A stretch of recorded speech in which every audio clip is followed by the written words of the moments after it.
வணக்கங்க. ஸ்ரீ கிருஷ்ணா ஜோதி நிலையத்திலிருந்து ஈரோடு ஜோதிடர் முனியாண்டி பேசுறேங்க. இப்ப 29/10/1991ஆம் ஆண்டு பிறந்தவங்களோட ஜாதக பலன்கள இப்போதைக்கு பார்க்கலாங்க. நீங்க பிறந்து 34 வருஷத்த பூர்த்தி பண்ணியிருப்பீங்க. நீங்க பிறந்தது செவ்வாய்க்கிழமைங்க. புனர்பூச நட்சத்திரத்தில பிறந்திருப்பீங்க. அதாவது தேய்பிறை சப்தமி திதியில நீங்க பிறந்திருக்கக்கூடிய அமைப்பு. உங்களுக்கு பிறக்கும்போதே குரு தசை ஓடிட்டு இருந்தது. இப்போதைக்கு ஓடிட்டு இருக்குது. புதன் தசை ஓடிட்டு இருக்குங்க. இந்த புதன் பார்த்தீங்க அப்படின்னு சொன்னோம்னா, ஒரு சில லக்னங்களுக்கு பாதகத்தை ஏற்படுத்துவாங்க. இப்ப ஓடிட்டு இருக்கிறது. இதுல என்ன மாரி அப்படின்னு சொல்லி கேட்டீங்கன்னா, விருச்சிக லக்னம், மேச லக்னம், மகர லக்னம், கும்ப லக்னம். இந்த 4 லக்னத்துக்காரங்க முக்கியமா இந்த புதன் தசை அப்ப பாதிக்கப்படுவீங்க அப்படிங்கிறத எடுத்துக்கலாம்.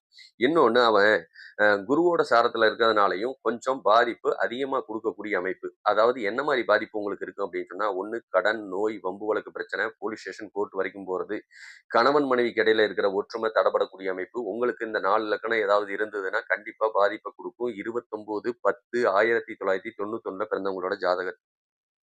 சரிங்களா? வேற என்ன இருக்குன்னா, வண்டி வாகனம் வச்சு தொழில் பண்ணா நல்ல லாபம். கம்ப்யூட்டர் சம்மந்தப்பட்ட வேலை செஞ்சா நல்ல லாபம். எலக்ட்ரீஷியன் சம்மந்தப்பட்டது நல்ல லாபம். கொஞ்சம் பெண்கள் விஷயத்துல கவனமா இருங்க. வேண்டாத சங்கடத்த வந்து சந்திக்கக்கூடிய அமைப்பு இப்பயே ஓடிட்டுருக்கும். மனைவி கொஞ்சம் சோம்பேறித்தனத்துக்கு சொந்தக்காரங்களா இருப்பாங்க. அடுத்தது ஒரு சில பேர் அரசு சம்மந்தப்பட்ட வேலையில உட்கார்ந்திருந்தா நல்ல லாபம். பூர்வீக சொத்துக்கள்னால பின்னாடி பயன்பாடு உண்டு அப்படிங்கிறத எடுத்துக்கலாம். இதயம் சம்மந்தப்பட்ட பிரச்சனையும் கொஞ்சம் நீங்க அனுபவிப்பீங்க அப்படிங்கிறதையும் புரிஞ்சுக்கங்க.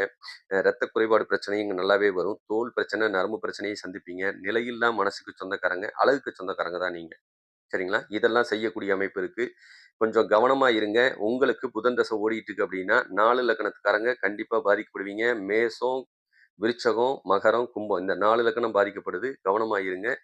மேலும் வேறு தகவல் தேவைப்பட்டா தாராளமா நீங்க கீழ இருக்க நம்பருக்கு கூப்பிடுங்க. மிக்க நன்றி. வாழ்க வளமுடன். வணக்கம்.